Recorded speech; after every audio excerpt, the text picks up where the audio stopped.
All right, everyone. We've got a few more great runs coming up for you. One more for me here in this hosting block. Kina Bridge of Spirits. I have not seen this speedrun yet, but I've been looking forward to it all day because everyone keeps telling me that it's sick. So it's a beautiful game. I think this is going to be pretty cool. I think we're all going to have a really good time. All Relics category, InsertLogic. It's going to be a great time.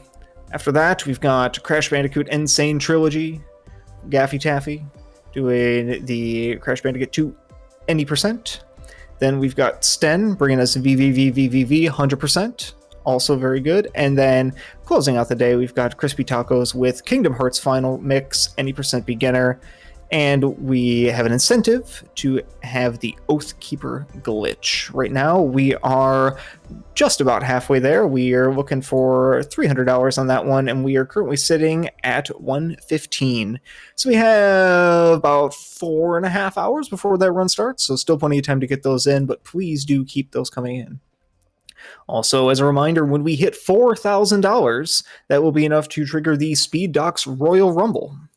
Which, if you want to know what that is, well, we're going to get the latest Royal WWE game and put the Speed Docs members in it, members of the community, and have them all duke it out in a grand championship. It's one of the strangest incentives I've heard of, but I am 100% here for it.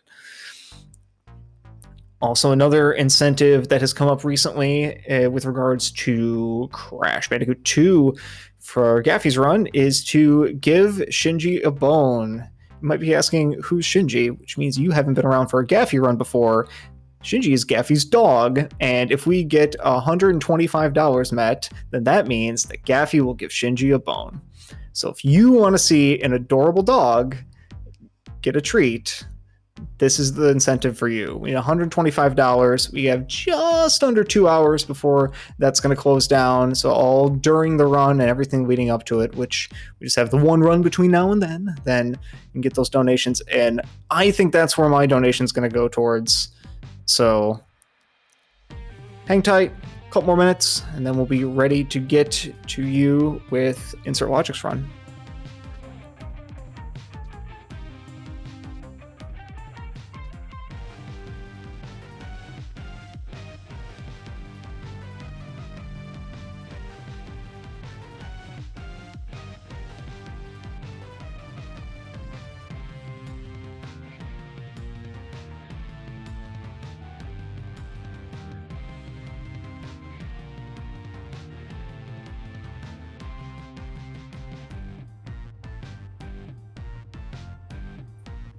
All right, then we're going to take one quick pause for the cause, pay some bills, find out about the lovely charity that we've been working with here, Save the Children, and then we'll be right back with the run.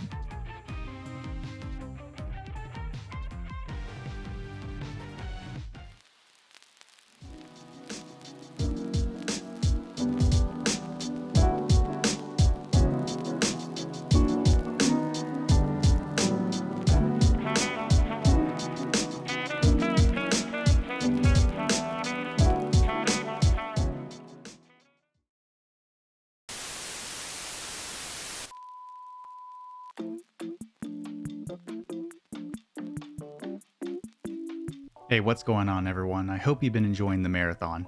SDAT is being run by some really cool people for an awesome cause. So you all being here makes you really cool as well. But you know what else is really cool? Speedrunning's incredible history. My name is Dr. Swellman, and I cover various events that have occurred throughout RPG speedrunning over the years. From Final Fantasy X's community cracking the code of RNG manipulation, to Legend of Dragoon speedrunners using save corruption to skip over 3/4 of the game. I absolutely love sharing the accomplishments in what are considered to be lesser known communities. If you enjoy speed docs, then I promise you're going to love it over here. Anyways, that's enough of me. Stay hydrated folks, and enjoy the rest of the show.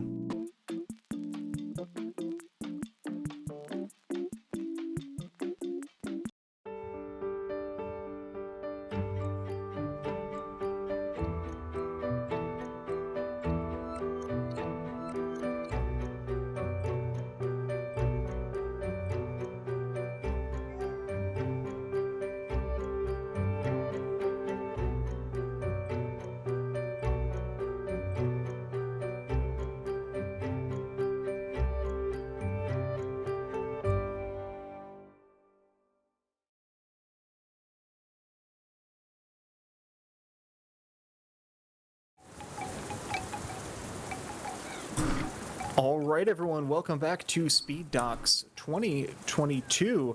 Speed Docs-a-thon 2022. I definitely know what my job is. We are bringing you back with Kena Bridge of Spirits, all relics by InsertLogic. InsertLogic, please take it away. Thank you very much, my man. As so generously introduced, I'm InsertLogic, bringing you Kena Bridge of Spirits. All relics is basically all bosses. A really interesting category. There's a lot going on, a lot of cool tricks. I will try my best to explain on the fly.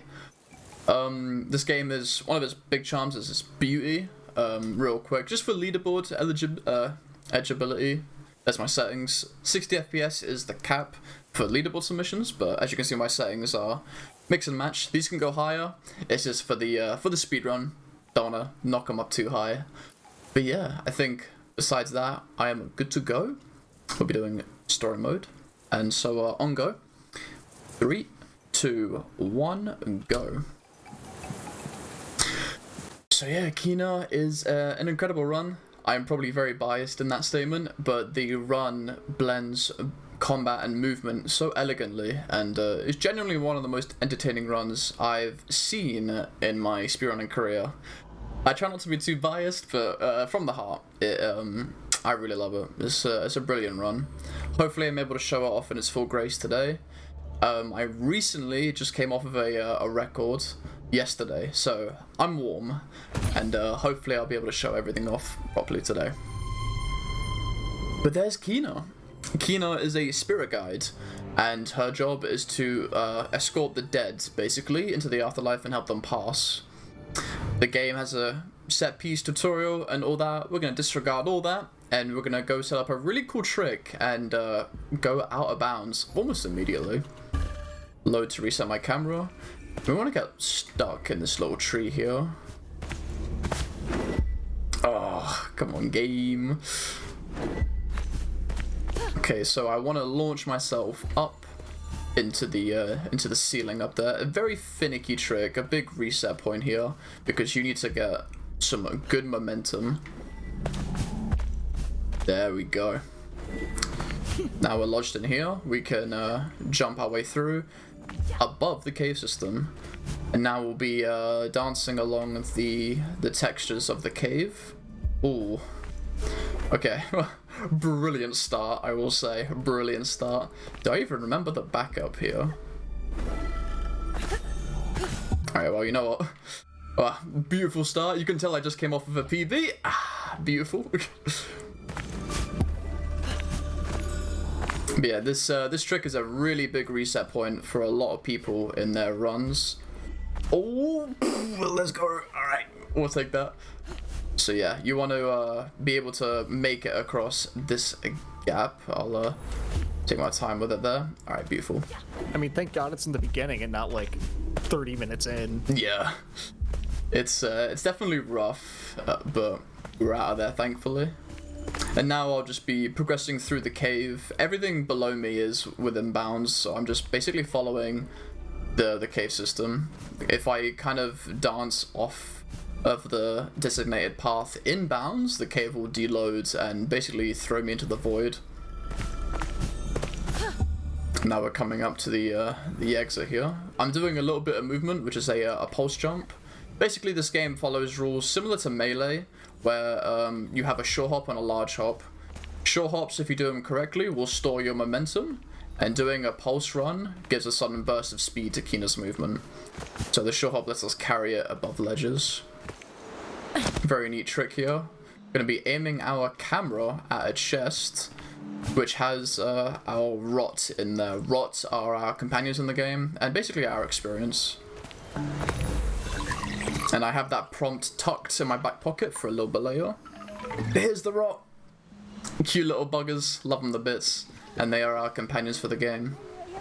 Oh wow, that is adorable. Yeah, they are amazing.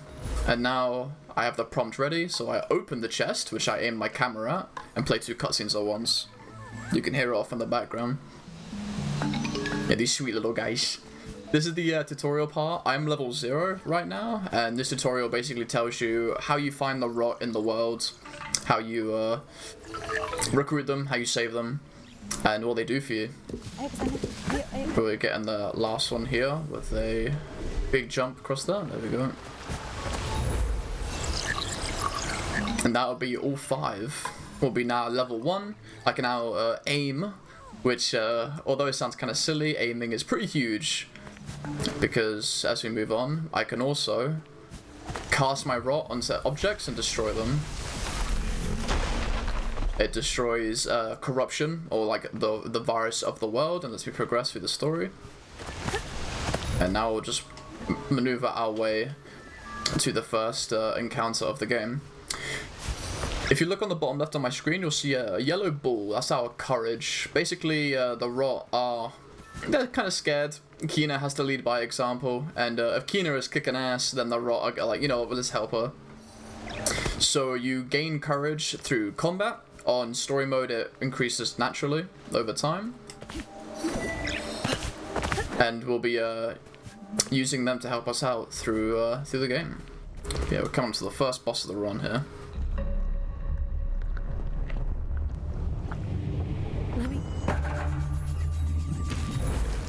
We're doing a specific combo, heavy swing, and then casting our rot on the enemy, and basically stunning him. And we kind of wail on him. There we go.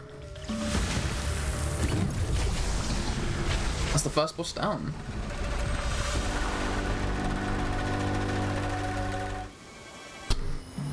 And now we have the twins. If you want to get to The twins are adorable. Great idea, Saya. Help us reach her and we'll take you. This is chapter 1 of 3. Taro is our ghost in need, so we'll be helping him out. Doing some pulse rolls to skip a Breath of the Wild-esque cutscene, and now we'll be maneuvering to the entrance of the game.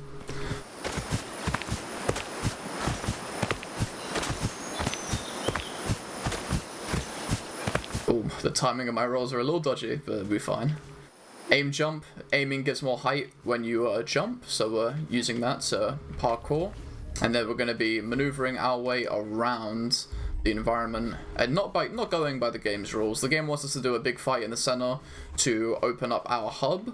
We actually never open up our main hub in the run, and we just parkour all the way around.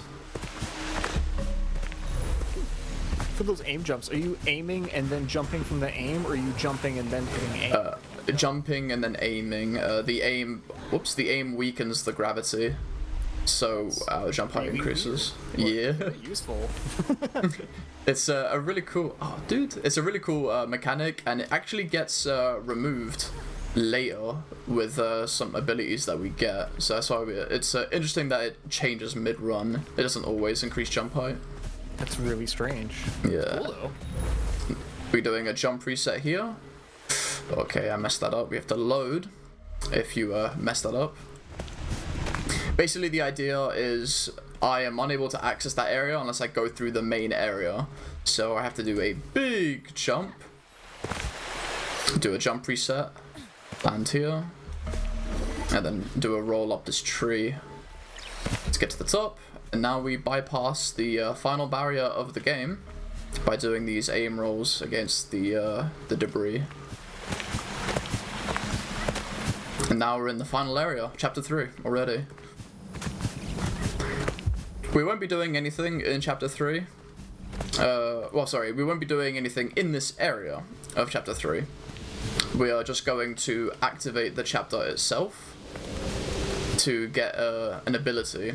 Every chapter has a specific ability that you get given, and chapter 3's ability is a dash ability, which for a speedrun is pretty huge, so we want to be taking advantage of that. I have a question from chat. CC is wondering, is this the game that some of the tricks got patched out and then patched back in?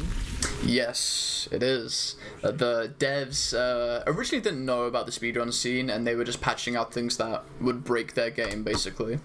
But we actually emailed Ember Lab Studios and were like, hey, you know, this game has a really good speedrun scene, and a trick you patched kind of killed the run. And they talked with us, and they added it back in, and they're super supportive of the speedrun scene. With every patch, they actually communicate with us in the Kino Discord to say like, hey, we're patching this stuff out, is if there's anything you want us to patch to that is like game breaking for you guys, then let us know. And so we work with the devs to make a better experience casually and then a speedrun. That is So, really cool. Very based. What is the trick that got patched out that ruined everything? Early dash, Oh, okay, yeah. which is a very big deal. Speaking of early dash, time to fly. There we go, across the screen. I now flew to a chapter 3 area. Basically, it's a lot to explain immediately off that. Yeah, no. But basically, the dash, you like can just fly, and it uses your shield bar, which is a little bar on the bottom left. The reason why you saw me overlay my camera like this is because the game is technically paused right now, and so it will not follow real rules. And we were using our camera because our camera has a thing called photo modes and strike a pose. Strike a pose is you look cute for the camera, you can, you know, strike a pose, get some good pictures. And when you strike a pose, the game cuts your gravity completely, and all momentum is like you can't add anymore, but it doesn't erase previous momentum, so it just carries you. You never get like lowered. What the? Okay. Sorry about that. Oh, yeah, of course. 100%, 100%. Okay, so this is Mask Maker. We want to get him in a corner, beat him up, have him turn, and then catch him behind, and now he's looped for the whole fight. You can do this forever if you wanted to, just knocking him from the back. A little bit stun lock. Give him little booty taps. There we go.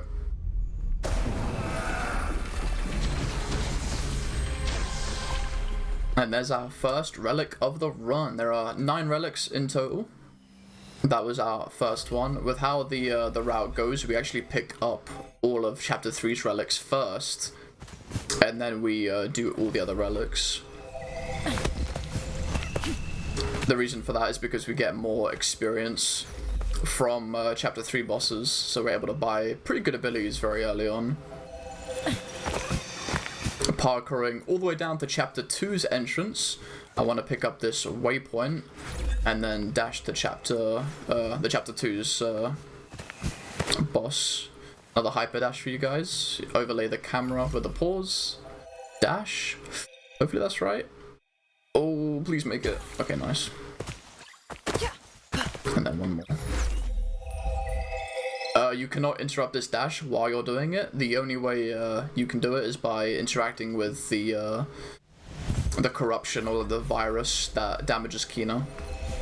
Otherwise, you, the player, are unable to do anything about it while you're in that pose. I love all the games that have the frozen animation just zooming across the map. we get because we get that. I mean, now that's in Breath of the Wild, they get that in like Donkey Kong Country. Like all the games that have the we're just gonna move in a straight line. That's such a great, universally understandable glitch. Like, yep, we're just going over there now. It is amazing. It'll be shown off a lot throughout the run. Now, right here we have Warrior, another Chapter 3 boss. The idea with the courage bar on the bottom left is on easy, doing a weak heavy combo actually gives us just enough courage to do a rot hammer, which is an ability I just bought. And just like that, we finish up with that fight. It's a second relic down.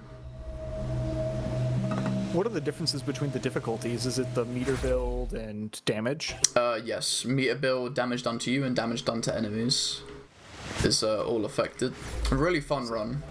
Does it change the AI at all, or is it just like kind of like the internal stats? AI gets more aggressive, and the game I think knows when you're on low HP and will not give you any space to breathe if it catches you running away. Oh, that's kind of cool. Yeah, they are dangerous on master mode, but that's a nightmare to live another day. Thankfully, because running master mode is a struggle sometimes if you're doing like completion categories, because you got to do those fights, and man, those fights really pack a punch. Now I'll be progressing through Chapter 1 finally, as intended. The idea here is I'm skipping all these fights by clipping through barriers and then moving along. I would love to do the chapter 3 boss immediately, but I'm unable to without the ability from the chapter.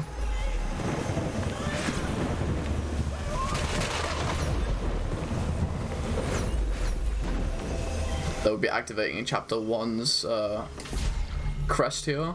This is the crest where we fight the boss. Every boss has 3 relics to their name. When you find all 3 relics, you can challenge the boss. That kind of deal. I have no relics for chapter 1 right now. I pretty much have them all for chapter 3. So we'll be holding on to that for a little bit. Something to note, in the bottom left you see my bar. I'm making sure to never let it reach max and to never let it run dry. I want it to run dry first and then let it catch up and then never let it touch the top. Because the dash actually recovers twice or maybe even 3 times as fast if you never let it replenish the whole way. So that way we have even more boost to our name. The way the boosting works is kind of reminding me of Star Fox, where you got like that meter that like gradually refills.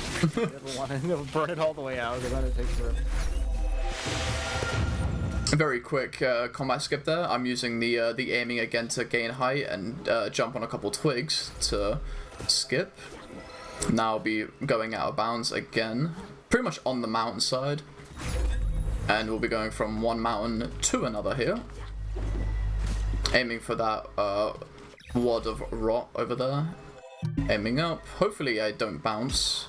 Oh, game. Come on. There is a internal timer that will warp you if it catches you being in the air for too long. And that feels better. You need a quick dash to make it and avoid that timer.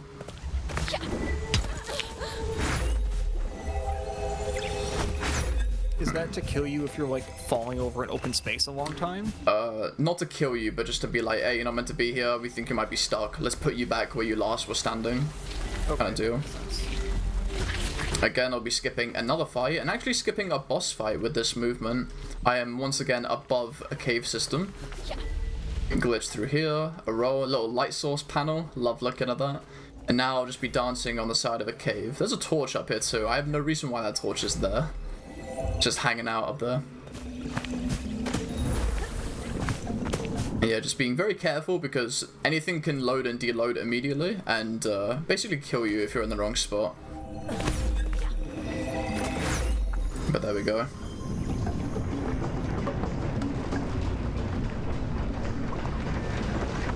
We are now about to get our ability for chapter 1.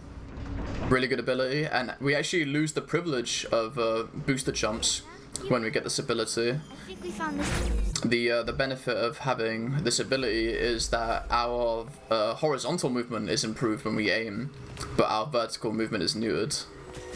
So you basically trade off and switch when you get this ability. Guess that's overall worth it because you are going horizontally more than you are climbing. Yes, all our climbing is done, but this is like up a mountainside, so. Right. Well, that's that. We have our ability now, which is a bow. Now that I have the bow, I can go back and fight the final chapter 3 boss to get the max amount of experience I can before taking on everything else.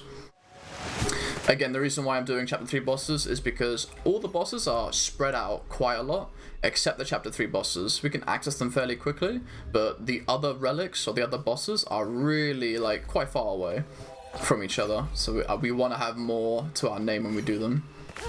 You need another ability to go through this, but we're going to skip all of this with some movement.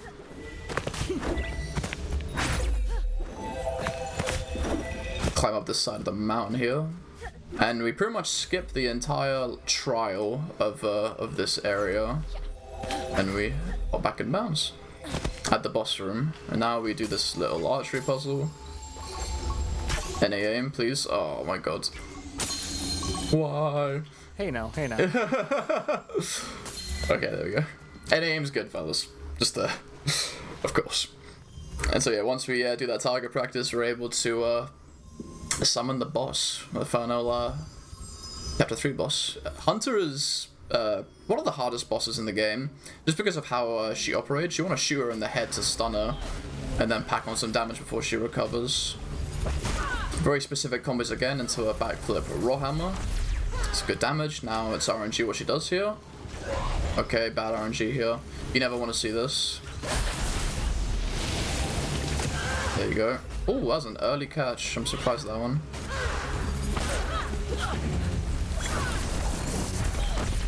Oh, dude, what? The hero. The 1 HP hero. Okay, and now before I get the prompt of getting the relic, I actually want to leave after I see a save show up. This lets me skip the animation of getting the relic and skips me getting the rots. As you can see now in the bottom left, I have 2 courage bars. It's because I leveled up with enough rots, but because I warped, I was able to skip it. Now we cycle back to chapter 1 and we do some cleanup. I obviously cannot do this earlier because I didn't have the right tools for it. I'm gonna stun that one and then pick those ones off. There we go. And now we have Wood Knight. In my opinion, the scariest boss in the whole run. On harder difficulties, he is a nuisance. Boss design in this game are so cool. Yeah, the aesthetic and the look of this entire game is honestly breathtaking. The devs did an incredible job. I think most people would know the devs from the Majora's Mask animation they did. That went viral, I think 5 years ago. Oh! Yeah. Yeah, this does look like that. Yeah, same devs. This is their first ever attempt at a game, by the way. And it's... Well, I mean, that's a good way to storm onto the scene. Yeah. They are kind of crazy with it, honestly, because for a first game, they did a really good job. And it's kind of crazy because it is a speedrunner's paradise in a way, which most games, you know, like by the 5th or 6th game, they might get better or worse with it. But they came out the woodwork like, yo, this game's really fun to play. Yeah, So and after the fact, collaborated with you guys to make it better. yeah. Which, I mean, I think that developer collaboration with the community is a dream for all games. Yeah. Not just speedrunning an adventure game. That's the dream scenario across the board, and it happened. So you can't. I mean, props to everyone involved with that. 100%. Like, as we all know, most games are pretty much killed off because of the devs with patches. Obviously, to their knowledge or not, like they don't know that it ruins speedruns. They just do it because it's a bug that needs to be fixed, you know? But the devs, they went out of their way to get in touch with us after we sent that email to collaborate on that. So, honestly, a lot of respect on that front. That was way too early. Whew.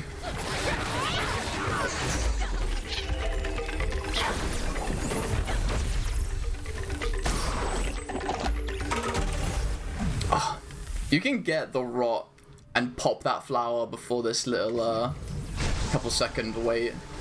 I'm waiting for the day I get that. So the idea of this area is we do trials to summon the guardian of this area. And I'll just be popping these corruption flowers around. Once you pop all of them, then the door opens for the boss.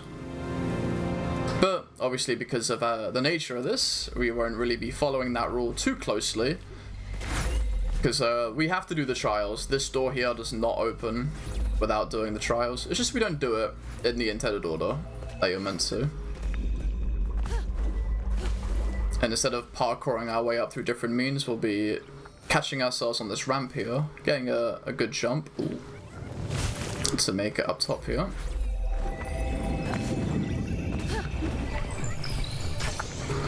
Is that too low? Okay, no, it's good. And launching up.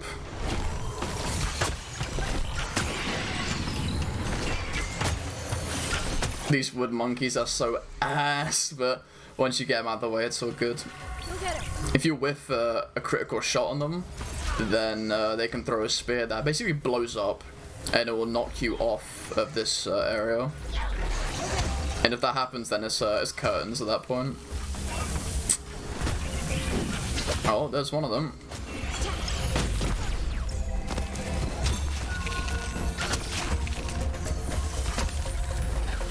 Whew.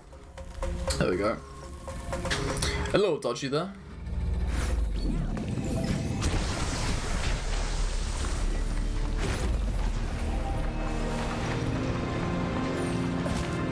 I gotta be very careful here because there is fall damage in this game. I will die if I fall a little too far. So I've got to be very careful to, watch where I fall. It's funny that you mentioned fall damage now, after we've watched you jump up the sides of mountains, climb over gaps, you know, like everything so far that seems like, oh, well, he should die. Now you're like, oh, by the way, there's fall damage. You could have fooled us. Could have gotten away with it. But it's pretty strict. Speaking of strict, oh, this is a dodgy angle here.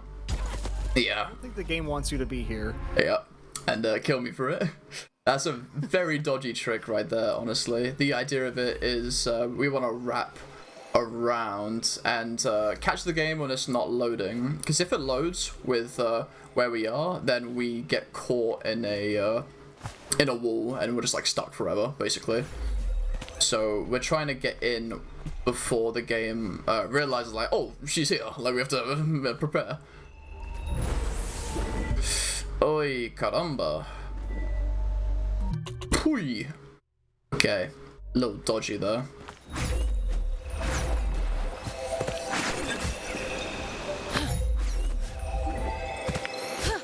This is again a really difficult trick in the run, because if you screw it up, yeah, you have to walk all the way back, and it's not very easy, because if you get clipped anywhere and lose momentum, you are in a lot of trouble. Ah, this seems a lot better. Here we go.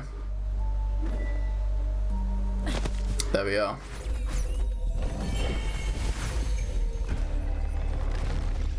Very nice. And now we have a boss. Pretty tough one. He doesn't stagger that much. We want to shoot his eye, pack on some damage.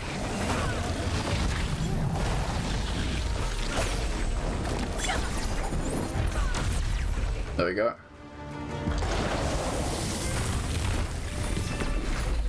There's another relic. And now I'll be fighting the one, like the main boss that we are building up for behind this door by warping to the shrine we got earlier. Very cool.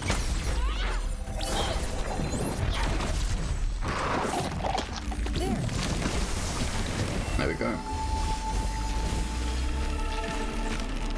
Time for a quick donation? Of course, yes. Excellent.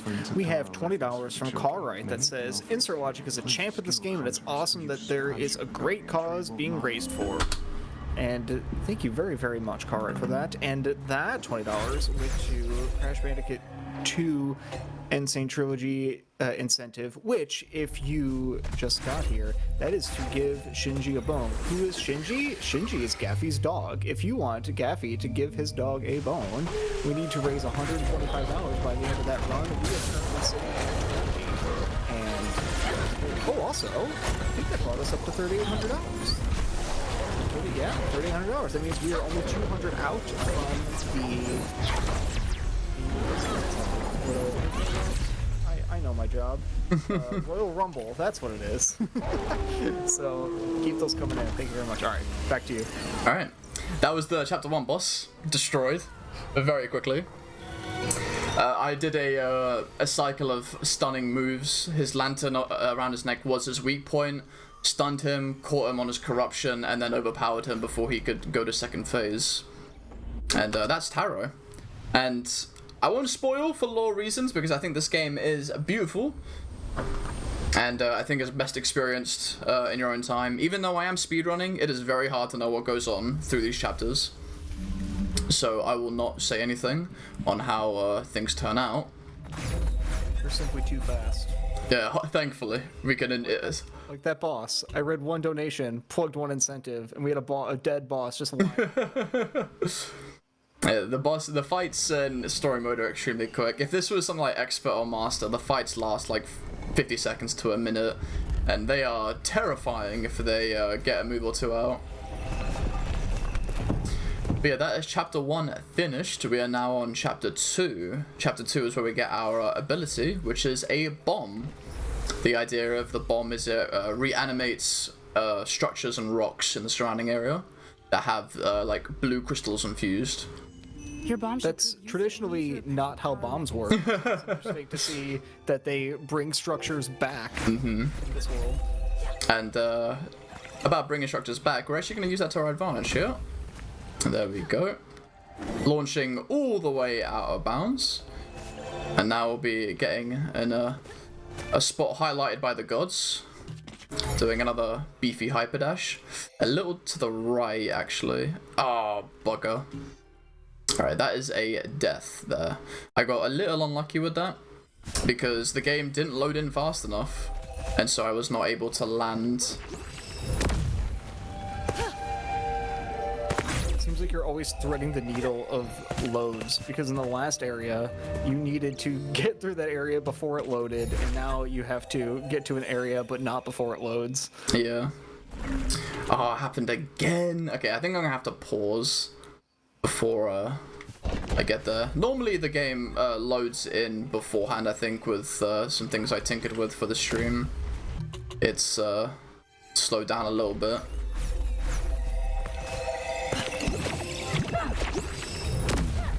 If you have another donation, now's a good time to read it while I'm just getting this.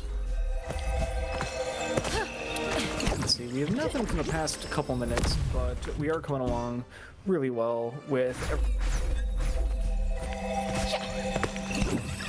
Sorry about that. Just me messing up my microphone. Anyway, so we are at 30 out of $125 for giving Shinji a bone, and we are 115 out of 300 for the Oathkeeper glitch and Kingdom Hearts. Oh, I take it back. We do have another donation from Hammerhead Labs, $10 that says, love seeing Logic play some Kina, and also I do anything for Shinji. That's the other $10 that we have going on. So thank you very much, Hammerhead Labs. Great run earlier, and thank you for hanging out. Yeah, big ups, Ham. I love that guy. Dude, no way! Okay, I'm kind of getting rolled, fellas. So the idea is I want to catch the lip of that ledge, but with the way that I'm going, I am positioning, just vaguely positioning a little off. And because of that, I am flying over the lip that I want to get caught on. And because I never land, the game doesn't know where to put me. And so it will put me back into this area that I'm at right now, which is completely deloaded by the time I'm all the way there, so I just fall to my death.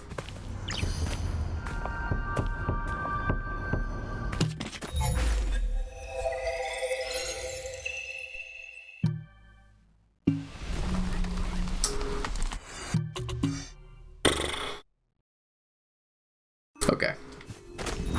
Something's wrong here.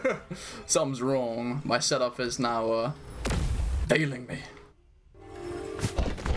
They patched this game before. Did they patch it again?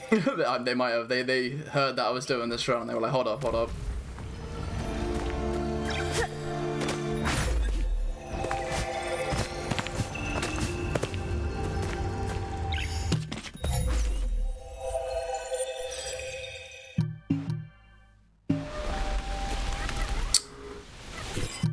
Okay, I am genuinely flabbergasted here. The backup route is really slow, unfortunately, and I would love to get this this trick because the route that it shows off is honestly really sick. So I'm hoping that I'm able to sort myself out. You got this. You got this. Whoa, that was a launch, Jesus. I've never seen that much speed on that launch there, my god.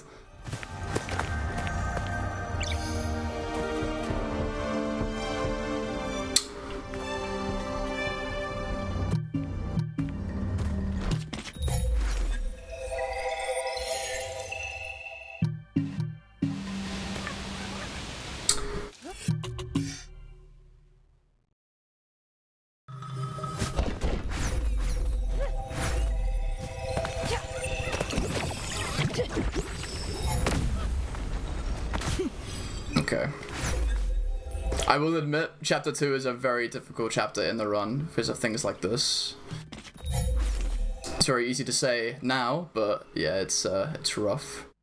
Where am I? Oh my god. Okay. At least I'm able to show off the idea of hyperdash a little bit more, which is very fun. it's still going really well, and of course marathon luck. We know how it goes. Oh yeah, it's always when the marathon kicks in, timer's on the screen, the game's like, whoa buddy, hey, where you going? Where you going so fast, huh? Ooh.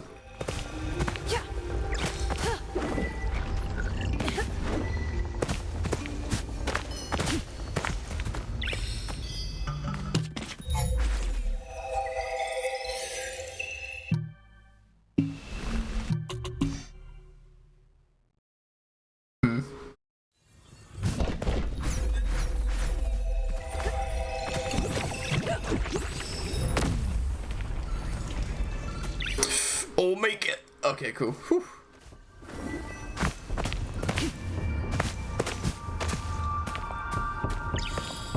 I don't know how far I can like go down this ledge at this point, honestly.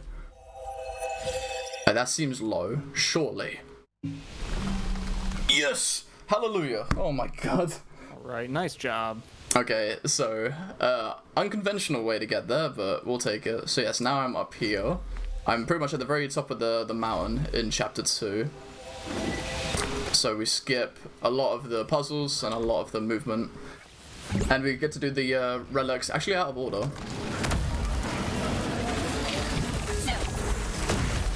Stone Guardian is very similar to the Shrine Guardian that I fought earlier.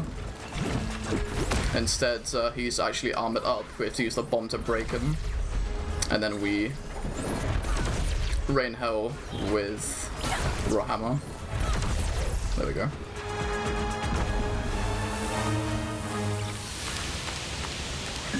Okay, and now we can progress through Chapter 2. You seem to be amassing more small friends as you these areas. Yes, with every relic boss, you get 3 rots. Excellent. So we'll be leveling up and seeing more of our precious little guys as we play. Now we'll be dashing across the land here, catching ourselves on this lump of corruption here. And now the idea of this relic is there is an animal underneath all that corruption, and we have to break the thorns scattered around the land to free him.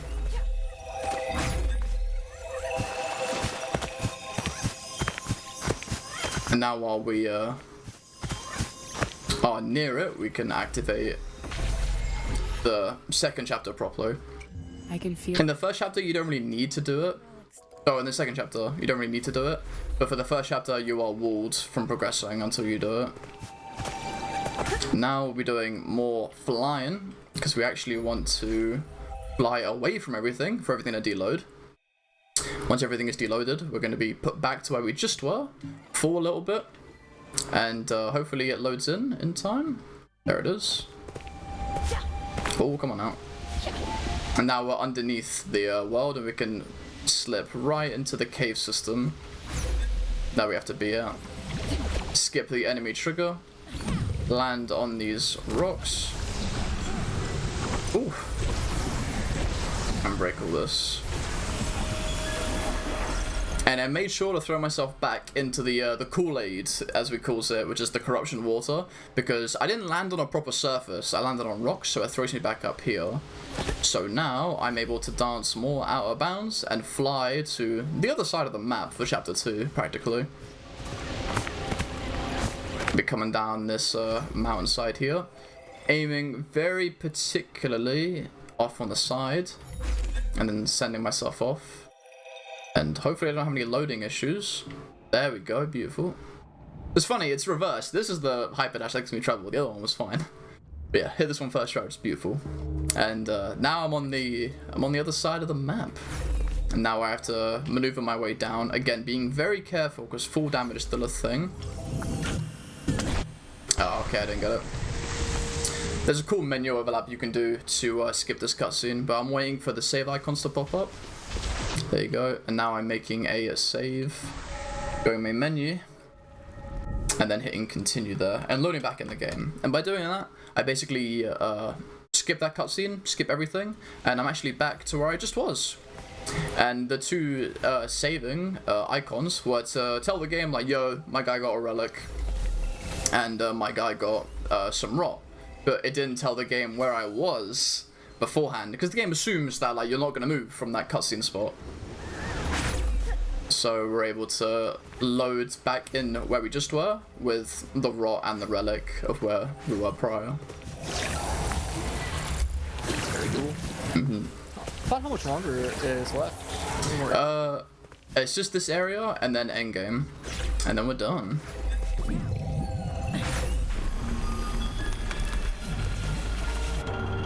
I will probably be going overestimate because I got caught for a good bit. It won't be that much overestimate, thankfully. Nah, you're all good. I think we even started early. So that was all the thorns that were just broken right there. And now I'm gonna do this this trick here where I want to catch this autosave over here. There we go. And then I want to go free the ox.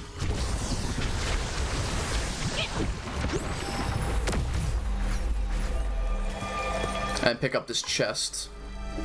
And when done right, it will give me the rot and the relic again, but because this sunflower hat is in the way, it won't pause me. So I just load, and same deal as last time. And now we're gonna have the big boom and send us to the boss room.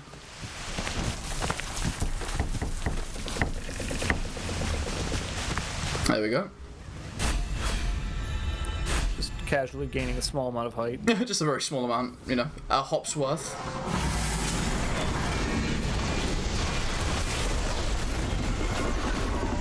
Now we're on the chapter 2 boss. There's 2 phases to this. I want to just pack on some damage here. There we go. I can't hurt her anymore. I have to destroy this middle pillar here. So I have to wait for her to do her thing.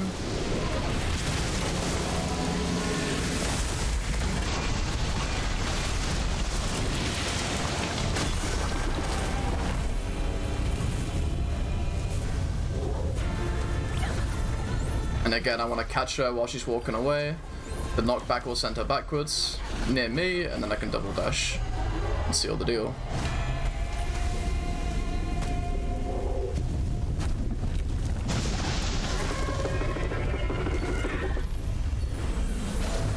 Okay. And now we are on to the end game, basically. We have done chapter 1, we have done chapter 2, and now we go to finish chapter 3.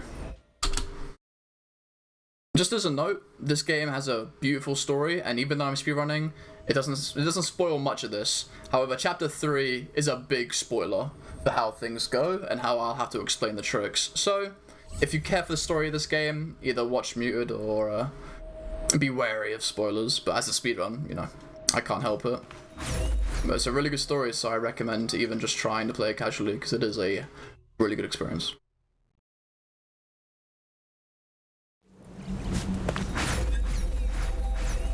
And now, because we got the chapter 3 relics already ages ago, we can just activate the trigger for the chapter 3 boss. Toji is a tough cookie to crack, so basically we want to do a certain setup to catch him in a really nasty loop.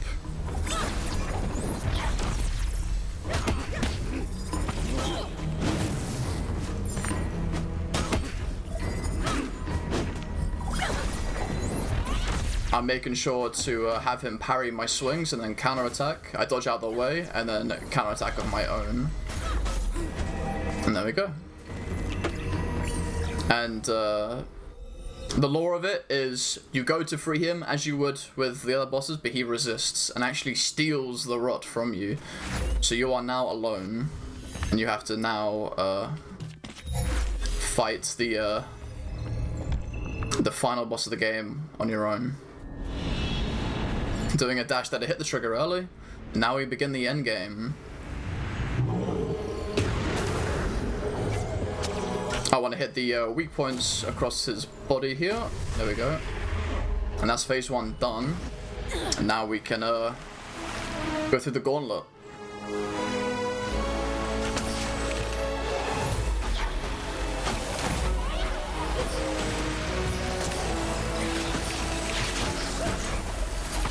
Hopefully they line up. This part is always so beautiful. It is insane how good it is. There we go. And I have no rot anymore, so I don't have any powers. I just have to go through combat, and we fight Wood Knight again. And this is on harder difficulties. This is the wall. It is very hard to get past this guy.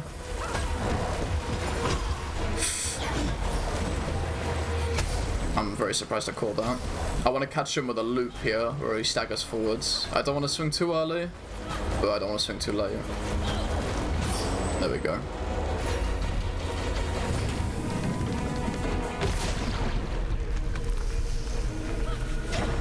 Now we free some of the rot. I get 1 level back, and that is the only level we're gonna get. As we save our rot, this guy gets weaker because this boss is a culmination of all the rots in the game, which is why his name is Rot God. That makes sense. So under normal circumstances, we have to get all the way up there, but we're gonna take a sidetrack here, do a setup, and fly back to the first area where we just were at. Beautiful. Now I'm back where I just was, where I fought Wood Knight. I want to get hit by one of these enemies, hopefully a spitball. There you go. Because again, I can't free myself, something else has to do it. And I'm back. And because I broke the cycle, this fight is actually easier because no enemies spawn and he cycles through things a lot quicker.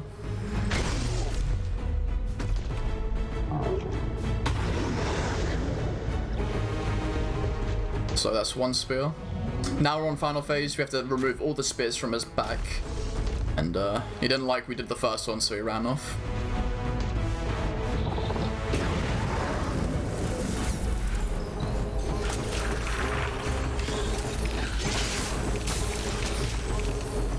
Where did that one just come from? There you go. Alright. Now we go wait for him to come back. And we're going to position ourselves very carefully because we want to get certain things out of this guy. We want to go out of bounds just in front of him. Whoa. Shoot the spear. There it goes. And now, when we're behind him, he gives you the little side eye to turn around. He'll roar. And then he's going to back up and hit me with a Kamehameha. Very easy dodge here. I want him to charge me now. Stop him right as he sprints. Have him get this attack out. Have him look behind again. Now he should power up if everything was done right. There he is.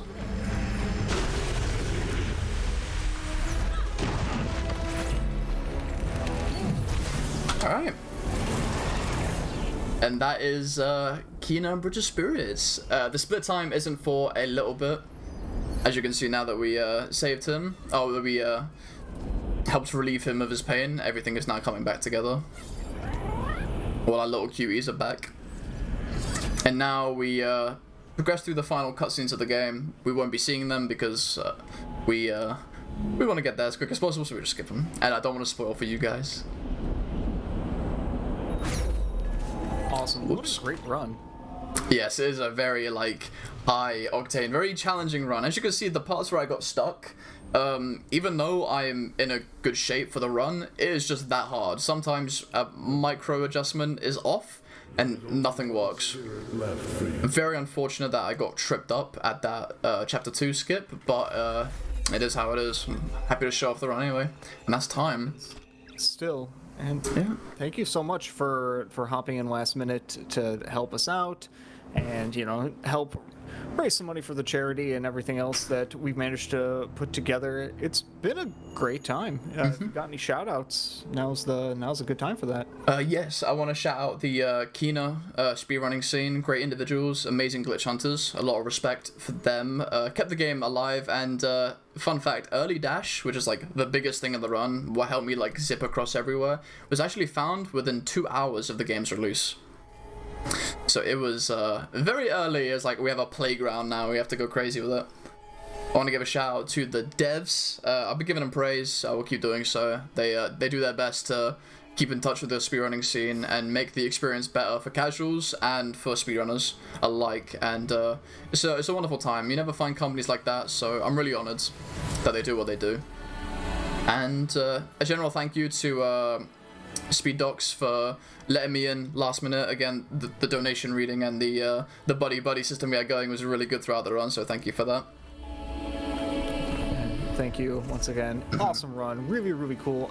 I want to buy this game. I'm not going to lie. Oh, one thing about that.